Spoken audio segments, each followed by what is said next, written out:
And good afternoon to all of you all fellow retailers. It's my privilege and pleasure to be here with all of you all today at the 4th edition of the Kolkata Retail Summit by RAI. The Indian retail industry has emerged as one of the most dynamic and fast-paced industries, with several new players coming up almost every day.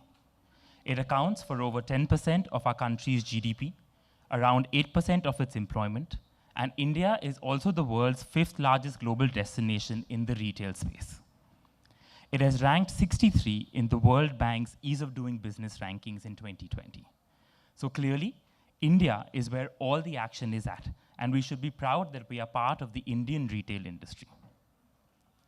The Indian economy is also one of the world's most resilient economies, showing signs of immense growth post-pandemic.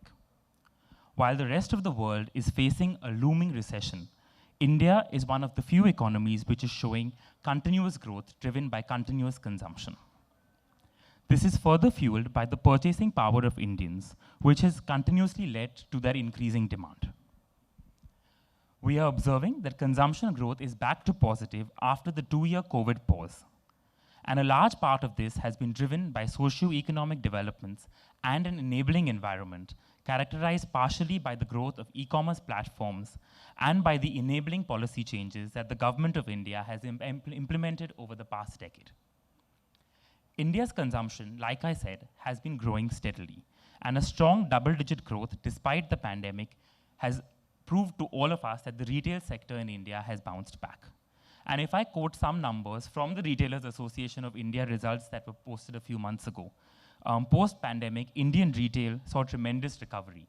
April 22 saw a 23% increase versus April 19, May a 24% increase versus May 19, and July an 18% increase versus July 19. And today, as we stand, October onwards, the retail industry has seen growth to a next degree.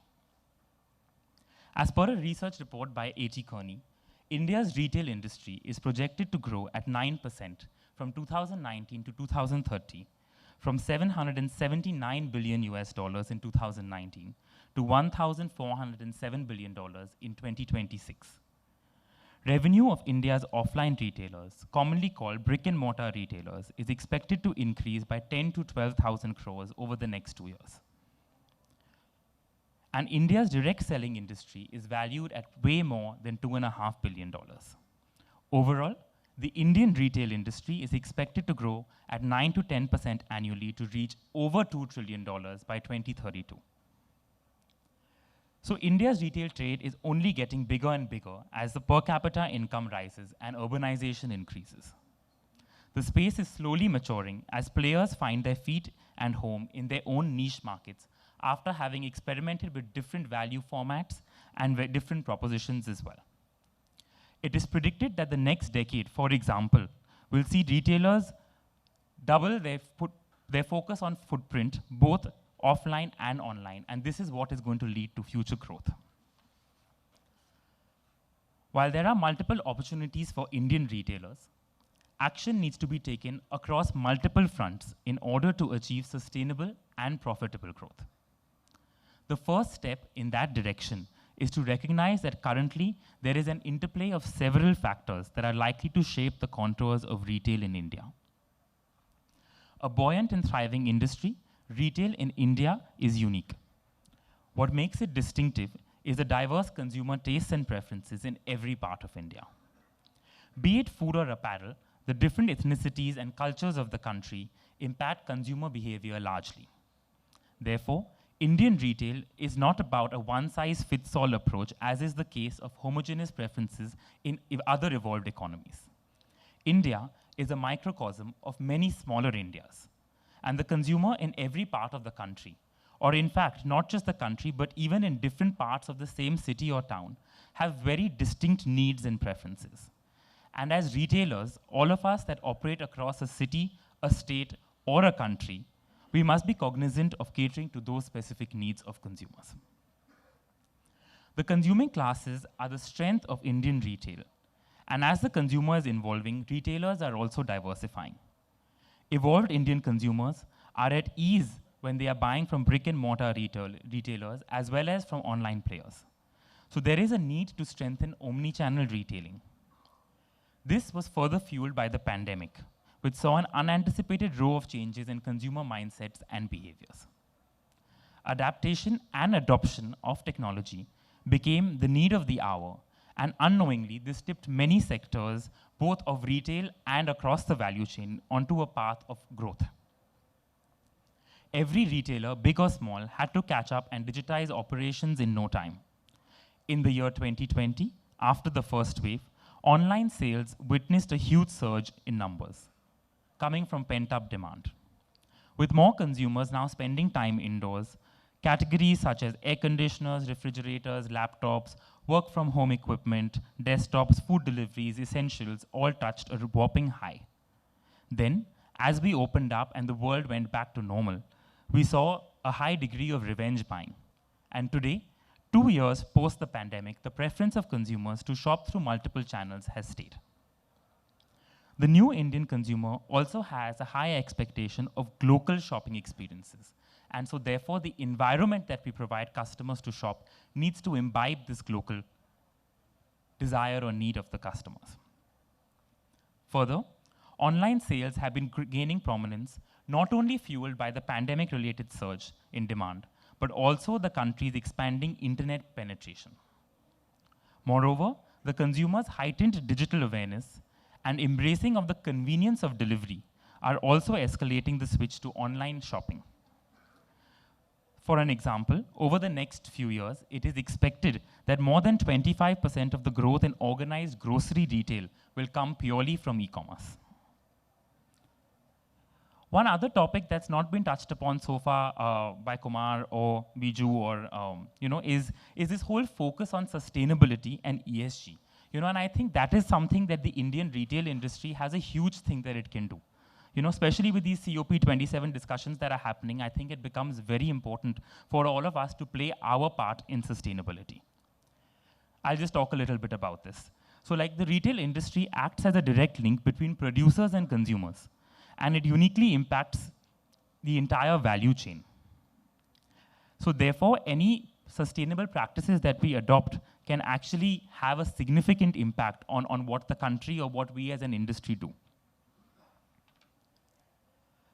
So for example, the Indian retail industry directly controls only about 1.5% of the country's emissions.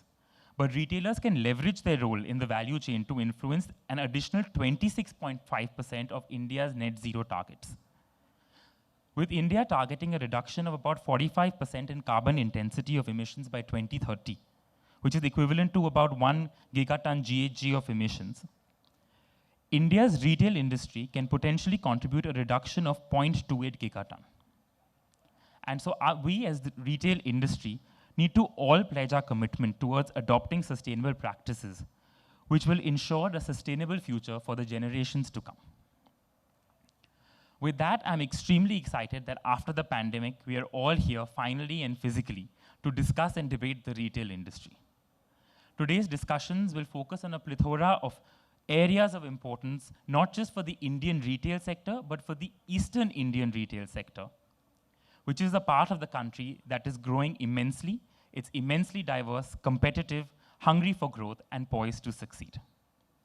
Before I conclude, I would like to summarize some of my thoughts on how I look at retail over the next few years. Like I've already spoken about, an omni-channel strategy is something that is imperative for absolutely every retailer today to adopt, right? And by omni-channel, I don't mean multi-channel. So far the approach has always been, I've been an offline player, and let me add online as an additional sales channel. It'll be a few percentage points of my overall revenue, and that's it. When we look at online players or online first players, including the rise of D2C brands that we saw in the pandemic, that allowed them to reach multiple consumers across multiple parts of the country very quickly.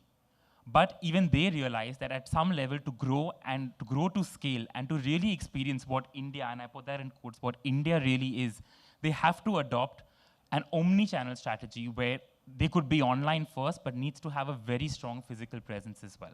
So I think it goes both ways, and we have to go from being multi-channel to truly omni-channel.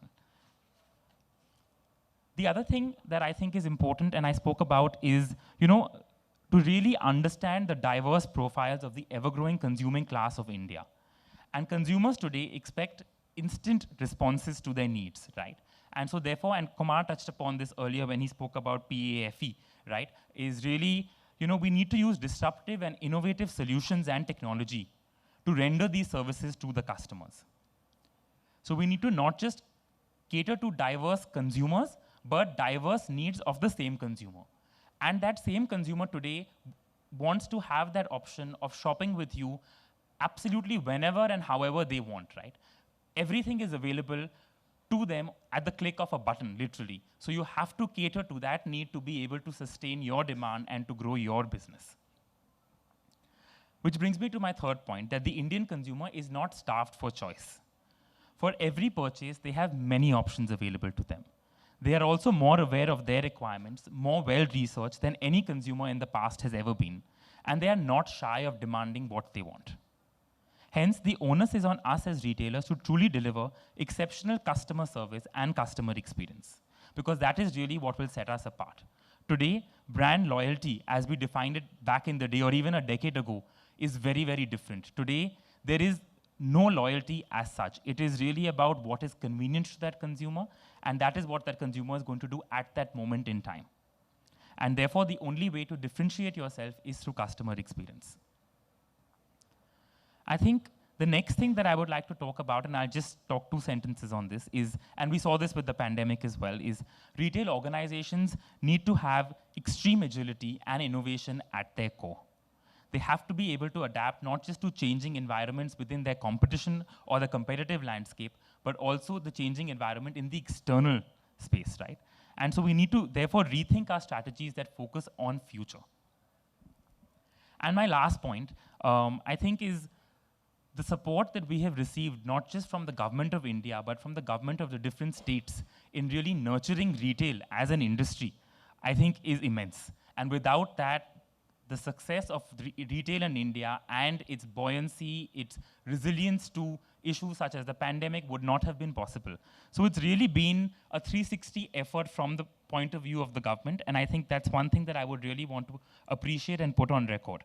And I think, so for example, RAI has really worked on a series of advocacy efforts, including putting state policies for retail, working on a national retail policy. Now we have the ONDC coming up. And I think all of us need to play an active role as our country starts to define these things, because what we do today will really define what retail in India over the next decade looks like. And the next decade really, as the world says, is India's decade. So really what we do today and the decisions we take today will impact our success in the future. So I think with that, I'd like to conclude. Thank you all for so patiently listening to me. And thank you once again for having me here. Thank you.